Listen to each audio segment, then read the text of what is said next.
Ya, Assalamualaikum warahmatullahi wabarakatuh. Pemirsa, berjumpa lagi dengan kita di Jangan Salah Arah. Segmen eh, ini ya seperti biasa kita akan bedah isu-isu yang sedang hangat. Suaranya terganggu, suaranya nggak kedengeran, bro. Suaranya terganggu musik. Oke, Ya, sekarang udah jelas? Ya, sudah jelas. oke baik. Kita akan kali ini akan membahas topik tentang kesiapan Indonesia ya menghadapi resesi global gitu. Jadi Salah Arah segmen Sebentar, Indonesia ada ini suara ya seperti feedback biasa ini, kita akan bro. bedah isu-isu yang sedang hangat. Suaranya terganggu, suaranya nggak kedengeran, bro. Suaranya terganggu musik. Ini ada Oke, halo. ada Sekarang udah jelas? ada Ya. gangguan teknis ini, ada dua suara ini. Oke, baik. Kita akan gimana nih? Membahas topik tentang kesiapan Indonesia ya. Ini mungkin Resesi sharing soundnya global. kali ya. Jadi kalau ada segmen Sebentar, Indonesia ada suara ya, feedback. nah, Enggak. Udah coba. Oke. ya mohon maaf pemirsa ada kesalahan teknis. Kita ulang lagi ya.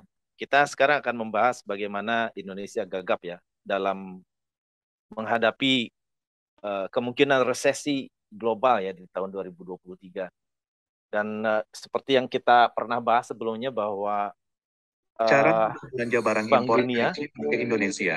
Bank Dunia memberikan laporan bahwa melambatnya pertumbuhan ekonomi terutama di tiga negara besar ya, Cina, Uni Eropa sama Amerika itu uh, akan membawa kepada inflasi dan resesi ekonomi di seluruh dunia tentunya. Dan ini apakah Indonesia akan siap begitu dengan menghadapinya? Ya, barangkali host bisa menampilkan video yang sudah dibuat, silakan.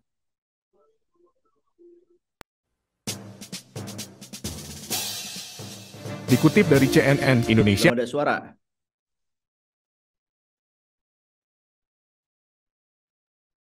Ya, suaranya hilang.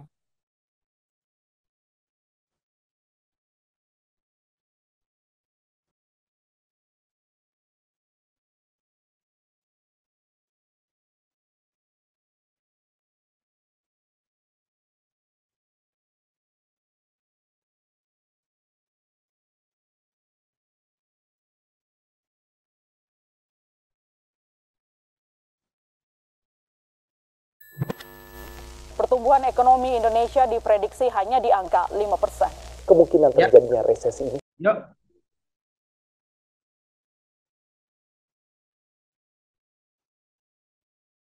Ya, baik, itulah tadi cuplikan berita ya yang dikutip dari CNN Indonesia, dan kita sudah mendengar ini sebetulnya dari berita di Reuters ya yang pernah kita bahas beberapa hari sebelumnya.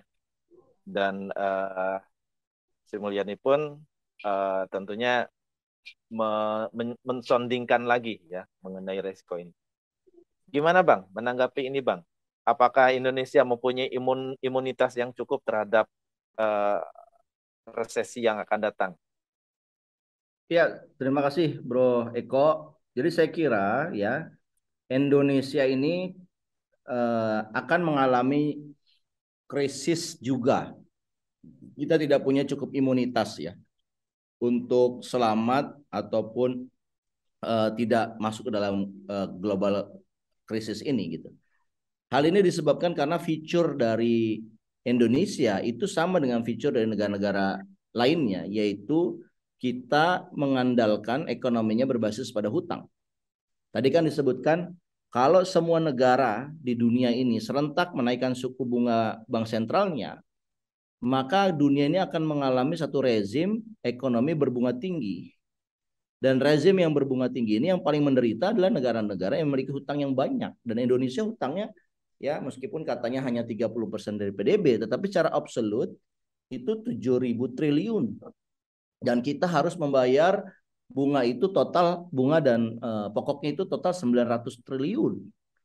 Yaitu jumlah yang sangat besar sekali ya kalau kita lihat kemampuan kita untuk mensubsidi BBM aja yang membutuhkan 502 triliun aja kita udah ngos-ngosan gitu ya. Nah, ini yang membuat argumentasi kita adalah Indonesia ini tidak memiliki satu imunitas terhadap krisis yang akan terjadi.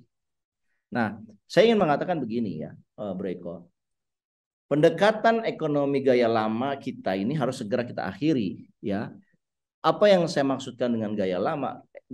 Pendekatan gaya lama ini kan pendekatan ekonomi itu berbasis kepada utang. Mereka percaya ya bahwa negara itu tidak akan bangkrut karena hutangnya menggunung, tidak. Nah, keyakinan itulah yang kemudian negara-negara di seluruh dunia yang memiliki keyakinan yang sama itu mengakumulasi hutang luar negerinya. Apa yang mereka janjikan? Mereka janjikan adalah mereka akan bayar dari pajak di masa depan. Yang ternyata pajak di masa depan itu sekarang makin suram, boro-boro orang itu akan bayar pajak untuk memenuhi kebutuhan perutnya saja di masa depan itu menjadi pertanyaan besar.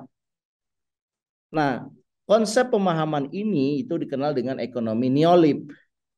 Nah, ini yang harus diakhiri kalau kita ingin survive sebagai bangsa dari jebakan resesi global yang akan terjadi gitu. Nah, kita bagaimana caranya? Caranya adalah menerapkan satu ekonomi baru. Satu ekonomi baru itu adalah berdasarkan kepada kesadaran bahwa krisis global ini akan membesar dan memukul semua negara. Tidak ada satupun negara yang bisa lolos dari sini.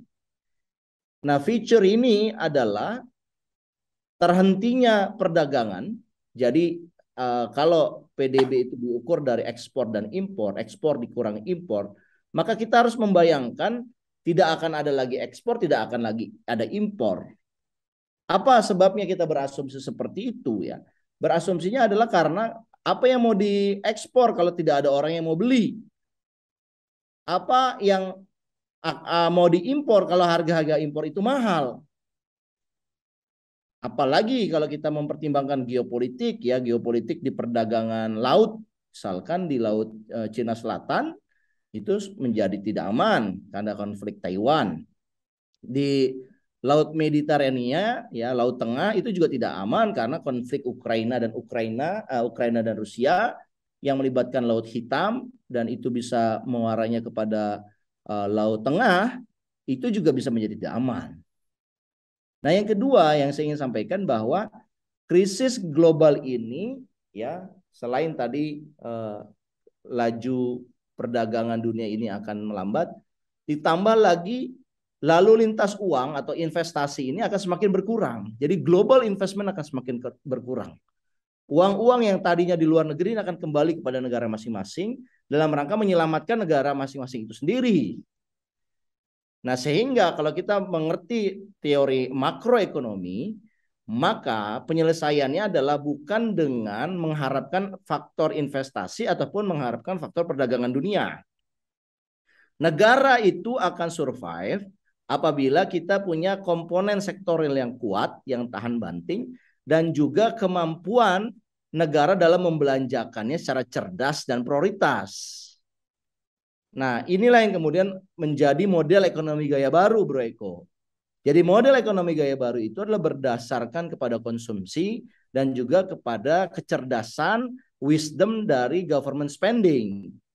Nah, ini bagaimana caranya agar C dan G kita ini kuat di saat krisis global terjadi. Nah, inilah pertanyaannya. Nah, pertama, yang kita bisa lakukan adalah kita memperkuat kemandirian pangan kita, kemandirian industri kita, kemandirian energi kita. Dengan cara apa? Memanfaatkan semuanya itu berdasarkan sumber dalam negeri. Wah, itu berat sekali, Pak. Kita tahu energi kita tergantung sama impor. Nah, oleh karena itu kita harus carikan solusinya. Kalau perlu kita berinvestasi sekarang.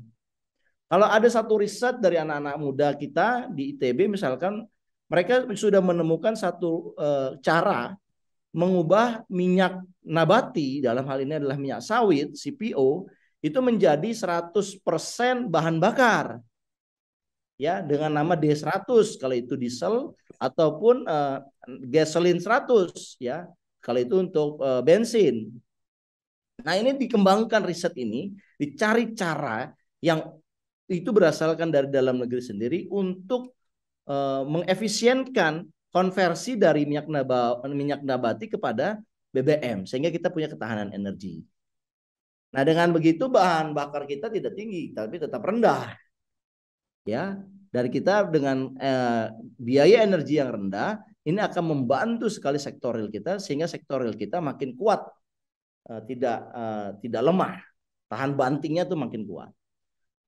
Yang kedua, yang kita bisa lakukan dalam pendekatan ekonomi baru ini adalah kita menunda proyek-proyek mercusuar, terutama proyek IKN, kereta api cepat, ya, pembangunan jalan tol yang tidak ada penduduknya, itu harus dikurangi, harus dihentikan dan kemudian dialihkan kepada program-program yang mendukung daya beli masyarakat. Apa itu? Misalkan memberikan subsidi, ya, yang memadai, ya, terhadap bahan-bahan sembako misalkan.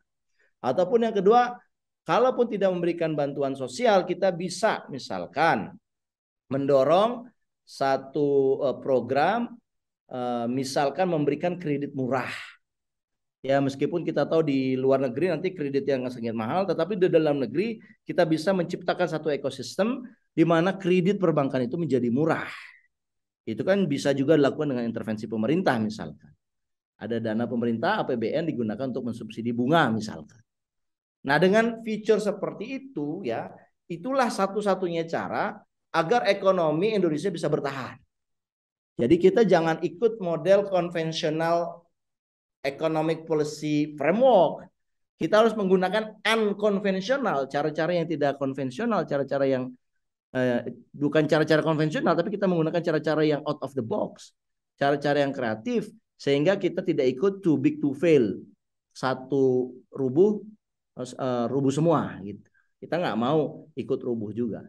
Saya kira demikian, Breko. Ya, sedikit Bang. Ini kan kita memang sumber daya alam banyak ya, resource banyak begitu untuk bisa survive begitu. Tapi ini masalahnya resource itu kemanfaatannya sudah dikuasai oleh asing begitu. Kayak nikel, ini kan nikel sangat prospek banget itu kan. Dan kita kalau mendengar apa yang disampaikan Faisal Basri ya, Indonesia cuma kebagian 10% begitu kan. Nah, ini bagaimana bisa untuk bisa survive sementara di luar itu menguasai kita yang di dalam begitu.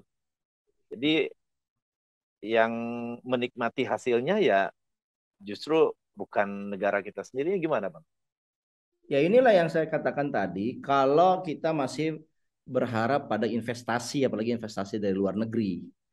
Ya, kalau kita masih berharap seperti itu, yang terjadi krisis global ini akan kena kita juga. Kenapa? Karena ternyata investasi-investasi dari asing itu ternyata tidak berkelanjutan.